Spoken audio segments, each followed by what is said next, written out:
Good morning class third.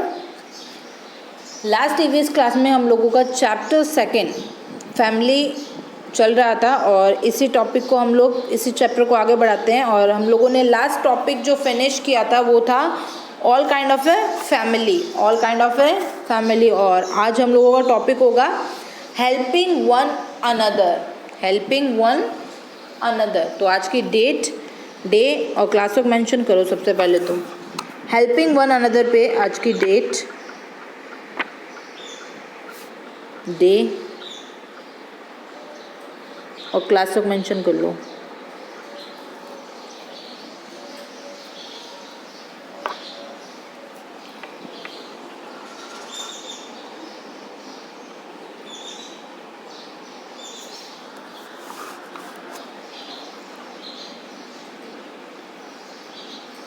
Helping one another का मतलब होता है कि एक दूसरे की हेल्प करना, मदद करना। अगर आपके फैमिली में आपकी छोटी सिस्टर या आपकी बड़ी सिस्टर, बड़े भैया, मम्मी पापा, दादा दादी, जितने भी आपके फैमिली में मेम्बर्स हैं, उनको अगर आपकी हेल्प चाहिए तो आपको करनी चाहिए। अगर आपको उनकी हेल्प चाहिए तो उन्हें भी आपकी हेल्प करनी चाहिए। हेल्पिंग वन अनदर का मतलब होता है एक दूसरे की मदद करना। चैप्टर स्टार्ट करें हम लोग। Member of a family help one another in many वे।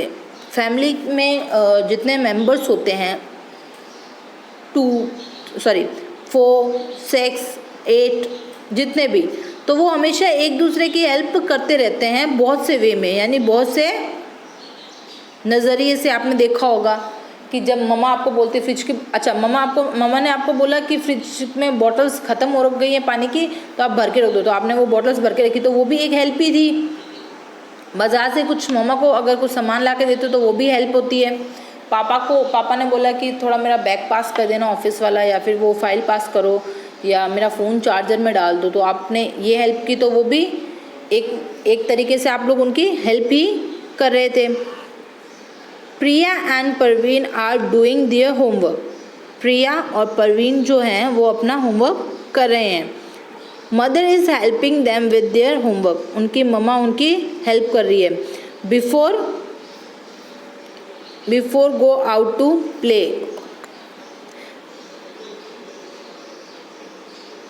कुछ मिस हो गया। Priya and Parveen are doing their homework. Mother is helping them with their homework. Priya और परवीन जो है वो अपना होमवर्क कर रहे हैं, उनकी मम्मा जो है उनकी हेल्प कर रही है।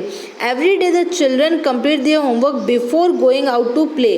अच्छा, हर दिन ऐसा होता है कि सबसे पहले वो अपना होमवर्क कंप्लीट करते हैं, देन आफ्टर वो खेलने के लिए जाते हैं, यानी होमवर्क खेलने से पहले उन्हें अपना होमवर्क कंप्लीट करना होता है। They both help mother in setting the table. अच्छा, वो अपनी मम्मा की भी हेल्प किया करते हैं। On Sunday Priya and Parveen work in the garden with their father. Sunday वाले दिन प्रिया और जो परवीन हैं वो अपने पापा की हेल्प करते हैं गार्डन में। They are learning to take care of plant. वो वहाँ पे क्या, उनके पापा उनको सिखाते हैं कि हमें पेड़ पौधों की देखरेख कैसे करनी चाहिए।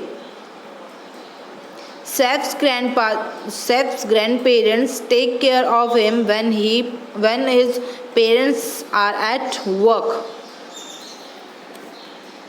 Seth जो है उसके ग्रैंड पेरेंट्स उसकी देख रेख करते हैं जब उसके मम्मी पापा जो हैं वो काम पर जाते हैं, यानी उनके मम्मी और जो पापा हैं वो दोनों ही वर्किंग पर्सन है, तो वो दोनों ही ऑफिस जाते हैं। देन आफ्टर वो उनके जो ग्रैंड पेरेंट्स है सैफ के, वो उनकी देखरेख, उसका देखभाल करते हैं। पेज टर्न करो ज़रा।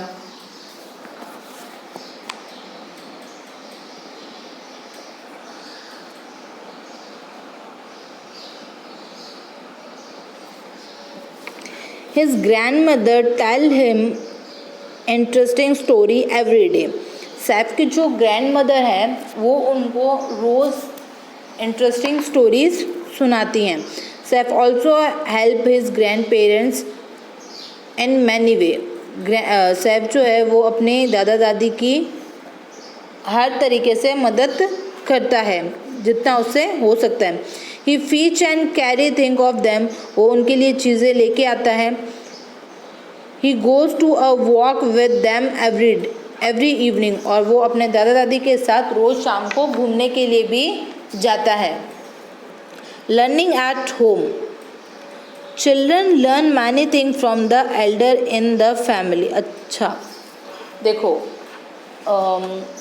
फॉर एग्ज़ाम्पल आपके बड़े भैया हैं या फिर बड़ी दीदी है, उनको अच्छा डांस आता है, उनको क्रिकेट खेलना आता है, या फिर उनको बैडमिंटन खेलना आता है, या फिर उनको कुछ ड्राइंग अच्छी बनानी आती है। तो कुछ ऐसी चीज़ें होती हैं जो आप लोग अपनी फैमिली से सीखते हो, बहुत सी चीज़ें आप लोग अपनी फैमिली से सीखते हो। देखा होगा कि किसी के पापा अच्छा टेनिस खेलते हैं तो उनका बेटा भी या फिर उनकी बेटी भी बहुत अच्छा टेनिस खेलते हैं। हमें हमारी फैमिली से सिर्फ और सिर्फ गुड थिंग्स ही नहीं, बहुत सी चीज़ें सीखने को मिलती है। हमें उनसे स्पोर्ट्स की नॉलेज मिलती है, कल्चरल प्रोग्राम्स जो होते हैं उनके बारे में नॉलेज मिलती है, और भी बहुत सी चीज़ें वो हमें सिखाते हैं कि हमें बड़ों के साथ किस तरीके से बात करनी चाहिए। वो हमें एटिकेट्स देते हैं, मैनर्स सिखाते हैं। पेरेंट्स से हमें, सिर्फ पेरेंट्स ही नहीं, हमारी फैमिली में जितने मेंबर्स हैं उन सभी मेंबर से हम लोगों को कुछ ना कुछ सीखने को मिलता है। Ravi's father is an artist, Ravi जो है उनके पापा जो हैं एक आर्टिस्ट है, यानी painter. He love to paint, उन्हें पेंट करना बहुत पसंद है। His studio is full of a painting and cans of a paint. अच्छा, उनके पापा का एक स्टूडियो है जहाँ बहुत सारी पेंटिंग, सीनरीज वगैरह और कलर्स वगैरह रखे हुए हैं। Today Ravi is learning to paint, आज जो है रवि पेंटिंग करना सीख रहा है अपने पापा से।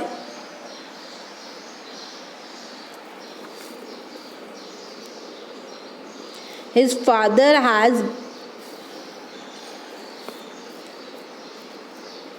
Today's Ravi is learning to paint. His father has given him a small canvas, paints and a few brush. अच्छा, उनके पापा ने रवि को एक स्मॉल कैनवास और पेंट्स दिए हैं, और उसमें बहुत सारे ब्रश हैं वो दिए हैं ताकि वो भी पेंटिंग करना सीखे।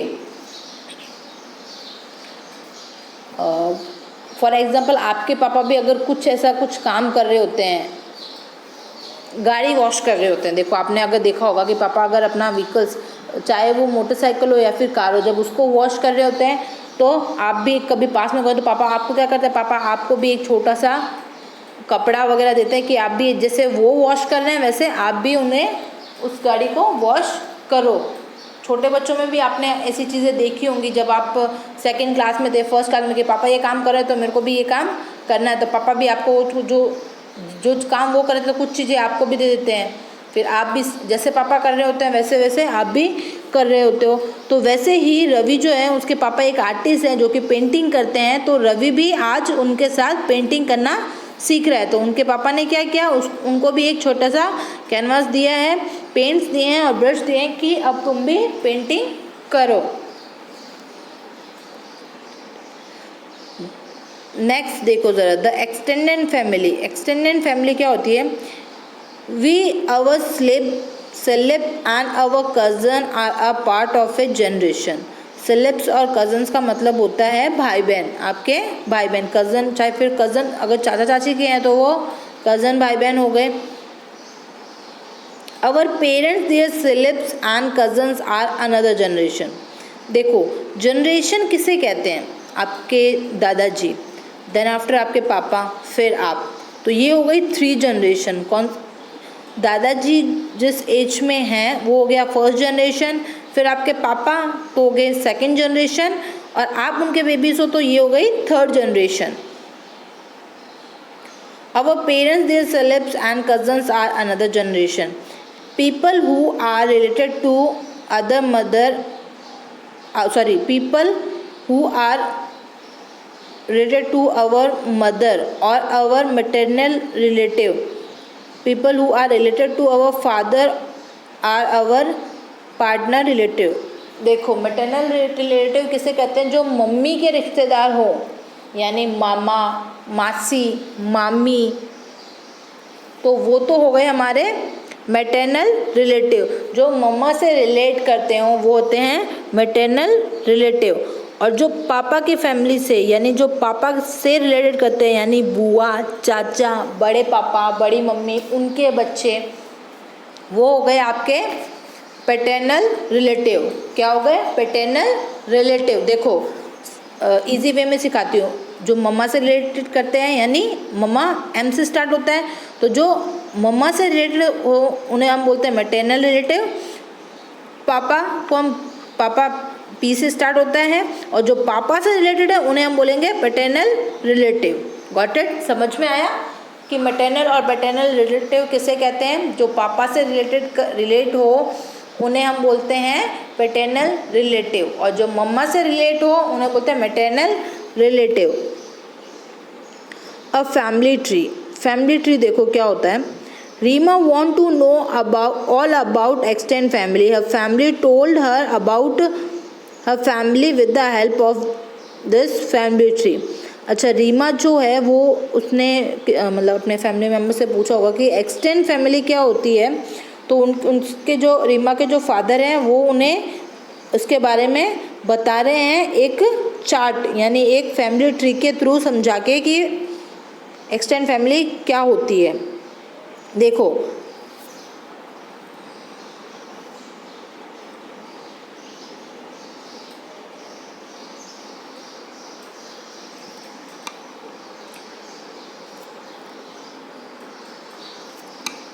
इस पिक्चर को देखो ज़रा।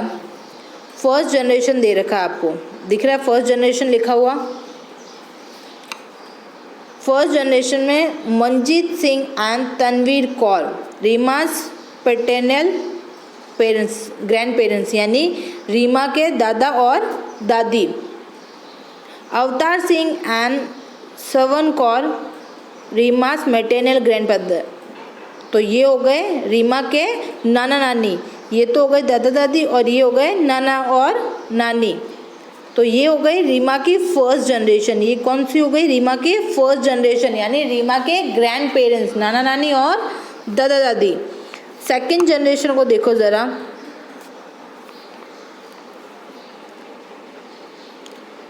Kuldeep Singh and Samrit Singh, Reema's paternal uncle and aunty. Kulvinder Singh और समृता सिंह जो है वो रीमा के पैटर्नल अंकल और आंटी हैं। अर्जुन सिंह एंड तवलीन कौर जो है रीमा के पेरेंट्स हैं, यानी अर्जुन सिंह जो है रीमा के फादर हैं और तलवीर कौर जो है वो रीमा की मदर है। मीका सिंह एंड डेजी जोशपा जो हैं वो रीमा के मैटरनल अंकल और आंटी है, यानी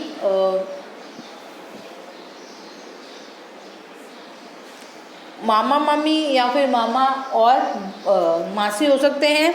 और जो कुलदीप सिंह और समृतन सिंह जो लिखा हुआ है वो रीमा के चाचा चाची, बड़े पापा, बड़ी मम्मी भी कह सकते हो, या फिर चाचा बुआ या बड़े पापा बुआ, कुछ भी हो सकते हैं। ये हो गई सेकंड जनरेशन, ये हो गई second generation. Now come to the third generation. Third generation क्या हुआ देखो।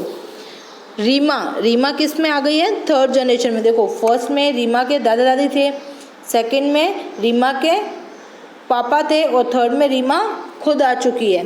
रीमा 6 ईयर ओल्ड और बरिंदर 5 ईयर ओल्ड। रीमा का ब्रदर है बरिंदर 5 ईयर ओल्ड। रीमा के जो पैटर्नल अंकल और आंटी थे उनके बच्चों का नाम है वंश एंड मोहन। वंश एंड मोहन जो रीमा के कजन्स हुए, वंश एंड मोहन। और मैटरनल अंकल और आंटी थे जो उनके बेबी का नाम है किविन। क्या नाम है? किविन, जो कि अभी 2 साल का है। और ये हो गया रीमा का कज़न ब्रदर किविन। तो ये हो गई फर्स्ट जनरेशन, ये हो गई first generation. Then after second generation and that is third generation. समझ में आया कि जनरेशन का जो ट्री होता है, फैमिली ट्री में मोस्टली जनरेशन दिखाई जाती है कि दादा दादी, देन आफ्टर उनके बच्चे, देन आफ्टर उनके बच्चे। फर्स्ट जनरेशन है, इनके बच्चे ये हो गए, देन आफ्टर ये सेकंड जनरेशन है और इनके बेबीज ये हो गए, तो ये हो गई हमारी थर्ड जनरेशन। इस तरीके से 3 जनरेशन यहाँ पे शो हो रही है। समझ में आया? नाउ क्लास थर्ड, आज आप लोगों का चैप्टर सेकंड फैमिली कंप्लीट हो चुका है। आप लोगों का होमवर्क यही होगा कि आपको इस चैप्टर को अब पूरा चैप्टर अच्छे से पढ़ना है।